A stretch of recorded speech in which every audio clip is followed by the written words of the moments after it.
if you didn't see the game between the United States and Trinidad and Tobago, and you found out the score was 3-0, you probably would have thought it was a standard U.S. Trinidad Tobago game. United States dominated possession, and they did 75% to 25%. They dominated on shots. They had 26 shots total, 8 on target, to 1 shot for Trinidad Tobago, which 0 on target. And ultimately, you would have to say that Denzel Smith, who was the goalkeeper for Trinidad and Tobago, was probably peppered with a few shots, and he was. But realistically, the game was pretty much a one-sided affair, but lacking of goals. There were just no goals that were being scored by the U.S. And they were the only team that was ever going to score in this game. Trinidad and Tobago was never going to score in this game, especially when they went down. When Noah Powder got his marching orders, he got a yellow card in the 18th minute, then he got another one in the 37th minute, and really from from that point on to the second of the first half, and then the entire second half, Trinidad and Tobago had to play a man down. But and there was a penalty that was called in the 61st minute that was overturned by VAR, I think correctly. I'm not sure if it was a penalty or not, but it looked like it was a foul, but not really enough for a penalty. I thought the referee was correct to overturn his decision. I liked the official going to the booth and making the decision. I thought that was pretty good. But realistically, Trinidad and Tobago defended well. They defended as well as they possibly could have, and basically didn't give the United States a whole lot to work with, because Smith made some great saves, and they put 5 men in front of the in front of the goal. They basically parked the bus and did a great job doing that. It wasn't until Ricardo Pepi put the ball in the net in the 82nd minute that really changed the game.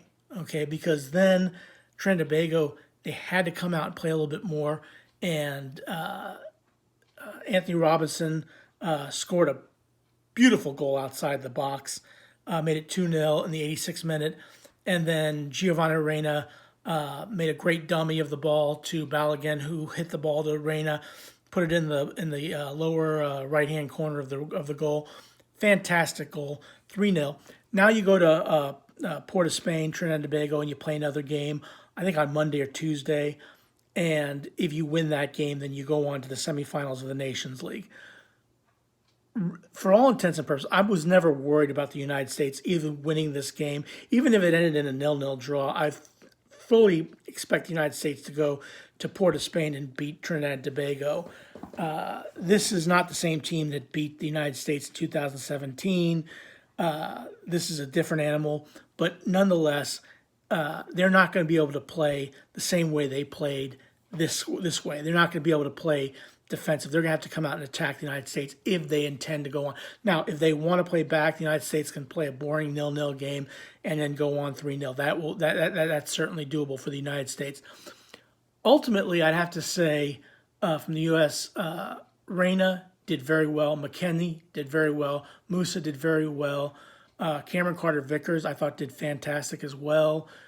Tim Ream did well. And Matt Turner really didn't have much to do. In fact, I think he may touch the ball 3 or 4 times all game long.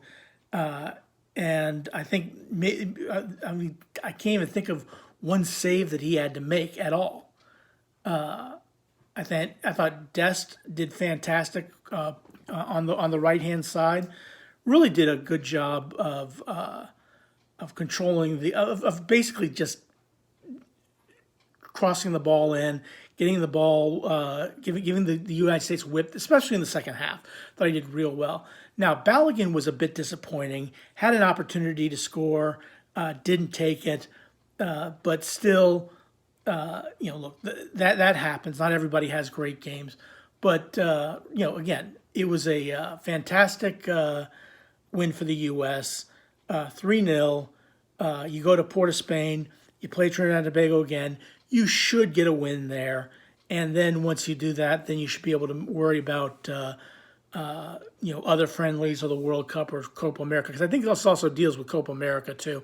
I think if you win this tie, you go to Copa America in the United States, even though you're hosting it. I don't know why you'd have to do that, because I think the United States should qualify automatically anyway. But nonetheless, that's what I think is probably. But look, the United States again does a fantastic job, especially in the last 8 minutes. Scores 3 goals, beats Trinidad and Tobago.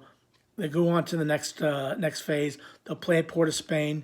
They probably should get a win there, and then move on to the semifinals of the Nations League, whenever the hell that is.